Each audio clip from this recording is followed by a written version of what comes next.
Moikka moikka täältä Marakatista. Hei, laitetaan linssejä silmään. Mä valitsin tämmöiset Devil-linssit, eli nämä meidän punaiset pirulinssit. Ja tässä mä laitan ne silmään. Näin. Helposti meni. Laitetaan sitten toinen.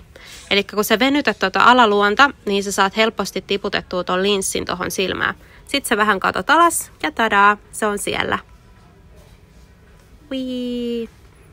Otetaan pois. Eli samalla lailla venytät vähän alaluonta ja sitten sä nipistät siellä linssi on poissa. Otetaan toinen kanssa veke. Eli venytät vähän alaluonta, viet sen linssin tuohon alaluomelle tai tuohon alareunaan ja sitten sä boksautat sen pois. Tadaa! Sitten laitetaan tämmönen sokeuttava linssi. Linssihän ei itsessään itse asiassa ole sokeuttava, se vaan näyttää siltä.